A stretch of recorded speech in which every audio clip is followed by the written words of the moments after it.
Hello everyone, welcome back to my channel. Episode की शुरुआत में हम सॉन्गजुंग को देखते हैं जो अपने फ्रेंड्स के साथ बैठा हुआ होता है और साथ में स्टॉक एक्सचेंज रेटिंग्स को चेक कर रहा होता है और यहाँ उसे पता चलता है कि उसे काफी प्रॉफिट हुआ है और वो उस प्रॉफिट को भी दोबारा स्टॉक में लगाने की बात कर रहा होता है। बट उसका एक फ्रेंड उससे सजेशन दे रहा होता है कि तुम्हें इस तरह नहीं करना चाहिए, ये कभी कभी बहुत ज्यादा रिस्की भी होता है, तुम्हें इसमें नुकसान भी हो सकता है। बट दूसरा फ्रेंड उसे मोटिवेट कर रहा होता है कि उसे अभी फायदा हुआ है, दोबारा भी फायदा हो सकता है। अब दूसरा फ्रेंड उसको पाँव पर मारता है कि उसे इस तरह गलत आइडिया नहीं देना चाहिए और उसका दूसरा फ्रेंड अपने शूज देखने लग जाता है कि ये मेरी मॉम ने मुझे गिफ्ट में दिए हैं, तो तुम इन्हें खराब मत करो। अब यहाँ हम देखते हैं कि सॉन्गजुंग की नजर उन शूज पे पड़ती है और उसे अपना वो पुराना फ्रेंड याद आता है जिसने सुसाइड कर ली थी। और उसके बाद हम देखते हैं कि वो उसके घर के पास जाके खड़ा हो जाता है। वो बाहर उसकी पिक्चर को ठीक करता है और वहाँ पर ड्रिंक कर रहा होता है और उसे कहता है कि मैं अपनी लाइफ में इतना बिजी हो गया था कि मैं तुम्हें थोड़ी देर के लिए भूल गया था, बट मैं तुम्हारे साथ एक बात शेयर करने आया हूँ। मैं बहुत ज्यादा डरा हुआ हूँ, मुझे इस गुर्बत से बहुत ज्यादा डर लग रहा है और मैं ये बात किसी को नहीं बता सकता हूँ।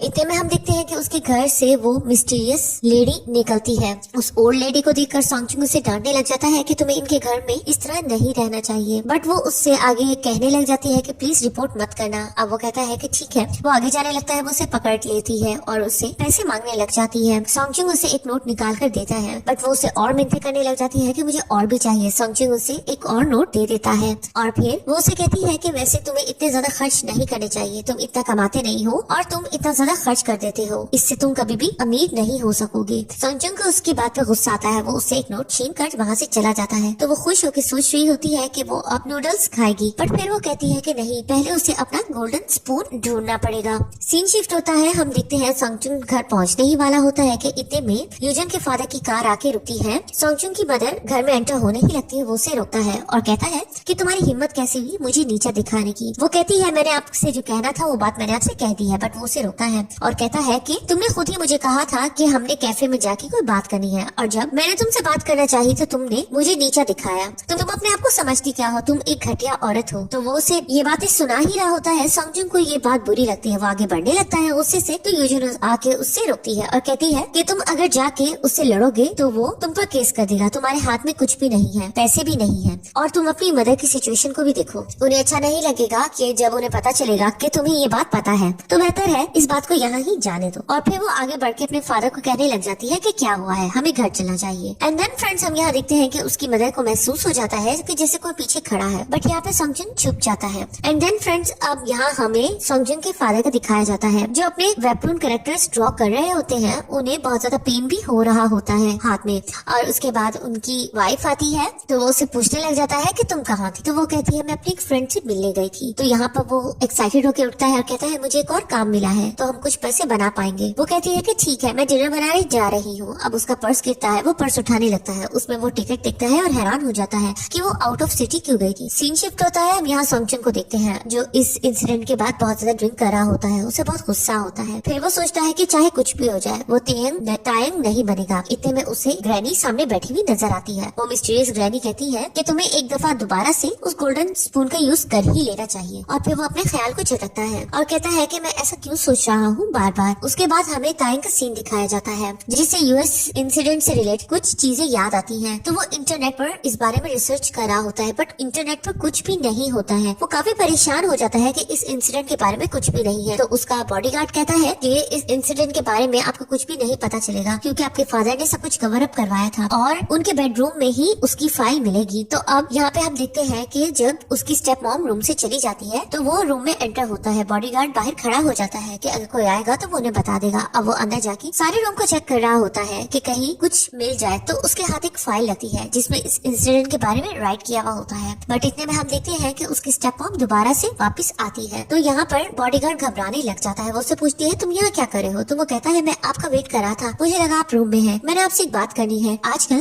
तायंग सही से बिहेव नहीं कर रहा है। तो वो कहती है मुझे अब जल्दी है तो हम बाद में बात करेंगे। वो रूम में जाने लगती है तो वो कहता है कि मैं आपके लिए डोर ओपन कर देता हूँ और वो डोर ओपन करता है तो यहाँ पर तायंग को पता चल जाता है कि कोई आ रहा है। तो वो वार्डरोब के साइड पे जाके खड़ा हो जाता है। यहाँ हम देखते हैं वो अंदर आती है और कहती है कि ऐसा लग रहा है जैसे कोई अंदर है, मुझे किसी चीज की आवाज आई है। तो वो हर चीज को चेक करने लग जाती है। अब वो तायंग के पास पहुँचने ही लगती है कि इतने में लकीली उसके ड्राइवर की कॉल आ जाती है। तो वो कहती है कि हाँ मैंने अपना सामान उठा लिया है तो मैं आ रही। अब वो वहाँ से बाहर चली जाती है। और यहाँ हम देखते हैं कि बॉडीगार्ड अंदर आता है और उसे कहता है हमें अब चलना चाहिए। तो वो उसे वो फाइल दिखाता है, उसमें एक न्यूज़पेपर का आर्टिकल होता है जिसमें उस रिपोर्टर का नाम होता है जिसने उस आर्टिकल के बारे में राइट किया था। तो वो रिपोर्टर के बारे में अब वो सोचते हैं कि हमें इसे ढूंढना पड़ेगा। अब यहाँ हम देखते हैं कि सॉन्गजुंग के फ्रेंड्स उसके पास कन्वीनियंस स्टोर आते हैं और उसे ये रिपोर्ट देते हैं कि स्टॉक में बहुत ज्यादा नुकसान हुआ है, तो तुम जाके चेक करो। अब वो जाके चेक करता है और यहाँ हमें पता चलता है कि उसके सारे पैसे डूब गए हैं। उसे इस बात का बहुत ज्यादा अफसोस होता है, उसे समझ नहीं आती अब वो क्या करेगा। वो यहाँ पे बहुत ज्यादा दुखी होकर बैठा होता है और बहुत ज्यादा गुस्सा कर रहा होता है। फिर उसकी नजर एक स्पून पे पड़ी है और उसे यूजिन की बात याद आती है कि उसने कहा था कि तुम मेरे पास जरूर आओगे। एंड देन फ्रेंड्स यहाँ हम देखते हैं सीन सॉन्गजुंग के फादर और उसकी मदर का। वो अपना सारा सामान पैक करवा रहे होते हैं और उन्होंने फैसला कर लिया होता है कि वो अब इस घर में और ज्यादा नहीं रहेंगे।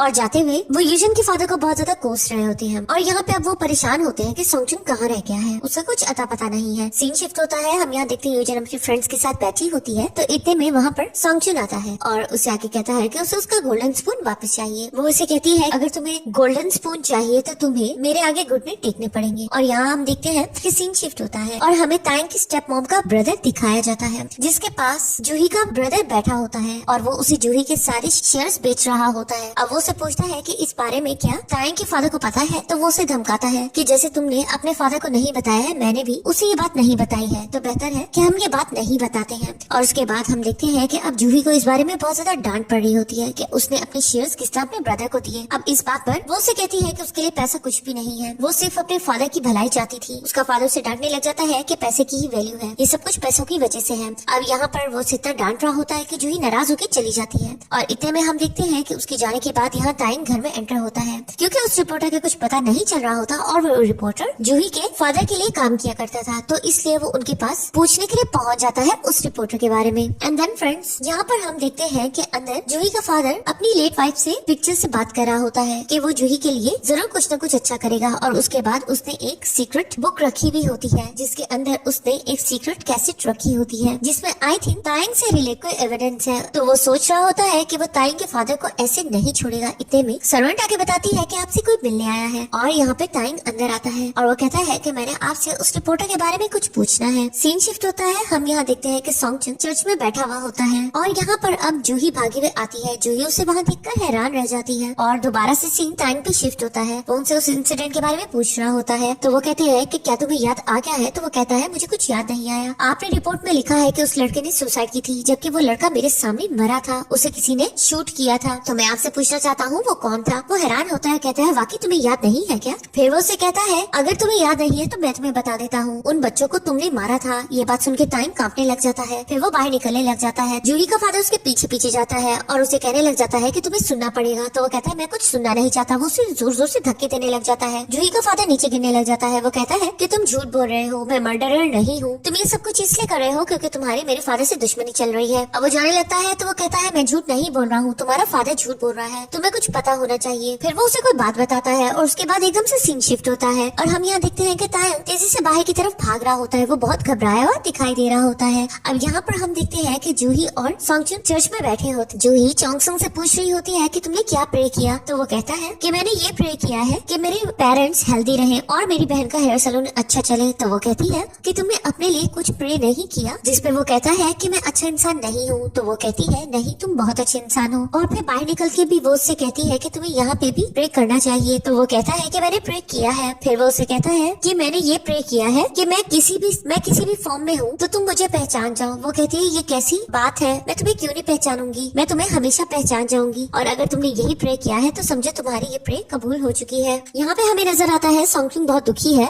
और वो ताइंग बनने की तैयारी कर रहा है। तो इसलिए वो आगे बढ़ता है और जूही को किस करता है और फिर जूही भी उसे दोबारा से किस करने लग जाती है। एंड उसके बाद वो स्पून को देख रहा होता है और सोचता है कि आई एम सॉरी जूही, मुझे ताइंग बनना पड़ेगा। उसके बाद हम देखते हैं जूही अपने घर में खुशी खुशी आती है और सोचती है सॉन्गजुंग आज कुछ अजीब बिहेव कर रहा था। लेकिन जब वो घर आती है घर में फुल अंधेरा होता है। वो अपनी टॉर्च चला के दिखती है तो आगे जाके दिखती है हर तरफ खून होता है। वो घबरा जाती है और वो देखती है उसके फादर की लाश सामने पड़ी होती है। वो बहुत ज्यादा घबराने लग जाती है और चिल्लाने लग जाती है। उसके बाद हमें नेक्स्ट मॉर्निंग का सीन दिखाया जाता है। ताइंग की जाग होती है तो वो बहुत ज्यादा परेशान होता है और अपने हाथ को देखने लग जाता है। तो यहाँ पर उसका फादर उसके सामने बैठा होता है। वो अपने फादर को देखकर हैरान हो जाता है और कहता है आप यहाँ क्या कर रहे हो। तो वो कहता है मैं वैसे ही रूम में बैठा था, तुम्हें क्या हुआ है। तो वो कहता है कि मैंने एक अजीब सा ख्वाब देखा देखा है, मैंने ख्वाब में देखा है कि जूही का फादर की डेथ हो चुकी है और जूही बहुत ज्यादा रो रही है। यहाँ पे उसे कहता है कितनी अजीब बात है कि कल जूही का फादर मर चुके हैं, अभी तक मुझे डिटेल नहीं पता चली। यहाँ पर हम देखते हैं कि ताइंग परेशान होने लग जाता है और अपने हाथों को देखकर कहता है कि कहीं मैंने तो उन्हें नहीं मार दिया। वो कहता है मुझे कुछ याद नहीं आ रहा, लेकिन मुझे ऐसा लग रहा है कि शायद मैंने ही उन्हें मारा है। तो वो उसे कहते हैं कि ऐसा कुछ भी नहीं हुआ है, ये बात याद रखना कि तुम उनसे कभी भी नहीं मिले हो, कोई अगर पूछे भी तो उसे ये बात मत कहना। फिर वो उसे कहता है कि तुम्हें आज रेस्ट करना चाहिए। फिर वो वहाँ से चला जाता है। यहाँ पर हम ताइंग को देखते हैं जो बहुत परेशान होता है और घबरा रहा होता है। फिर एकदम से वो तेजी से घर से बाहर भागने लग जाता है और उसके बाद वो जूही के घर के सामने जाके खड़ा होता है। वहाँ पे बहुत ज्यादा रश लगा होता है। वो बहुत परेशान हो जाता है और कहता है इसका मतलब मैंने ही उन्हें मारा है। वो बार बार अपने हाथों को देख रहा होता है और उसके बाद अब वो सुसाइड करने के इरादे से तेजी से भाग रहा होता है और एक कार के आगे आके खड़ा होता है, बट उसकी जान कोई बचाता है। वो और कोई नहीं बल्कि यूजिन होती है। यूजिन उससे कहती है ये तुम क्या कर रहे हो? तो वो कहता है मुझे मरना पड़ेगा, मैं मर जाऊंगा तो ही सब कुछ ठीक होगा, मैं अपने आप को मारना चाहता हूँ और तुम मेरी दरमियान मत आओ। वो दोबारा से जाने लगता है तो यूजिन उसे पकड़ के जोर जोर से थप्पड़ लगाती है और कहती है तुम्हें अभी कुछ देर वेट करना पड़ेगा, तुम इतनी जल्दी नहीं मर सकते हो, मैं तुम्हें नहीं मरने दूंगी। और यहाँ हमें दिखाया जाता है सॉन्गजुन का सीन कि वो भागे जा रहा होता है और उसके पीछे सारे गार्ड्स भाग रहे होते हैं। वो तेजी से भाग के जल्दी से अंदर आकर ताइंग के घर का मील खाने लग जाता है और यहाँ हम देखते हैं कि बॉडीगार्ड आता है और उसे पीछे से पकड़ता है, लेकिन जैसे ही वो उसे देखता है तो उसे ताइंग कहने लग जाता है और अपना हाथ उसकी शर्ट पर से छोड़ देता है। अब सीन शिफ्ट होता है, हमें यहाँ दिखाया जाता है सॉन्गजुन ने ताइंग की लाइफ को सिलेक्ट कर लिया है। अब सब लोग उसे ताइंग समझ रहे हैं और ताइंग जैसी रिस्पेक्ट उसे दे रहे हैं और वो अच्छे से ड्रेसअप होकर बाहर आके अपनी कार में बैठ जाता है और यहाँ ही हमारी ये एपिसोड खत्म हो जाती है। एंड देन फ्रेंड्स अब नेक्स्ट एपिसोड में हमें दिखाया जाएगा कि सॉन्गजुन ने अपनी लाइफ ताइंग से रिप्लेस कर ली है और आगे बहुत ज्यादा ट्विस्ट एंड टर्न्स आने वाले हैं। ड्रामा ज्यादा ही इंटरेस्टिंग होने जा रहा है। उम्मीद है आप लोग मेरे चैनल को सपोर्ट करेंगे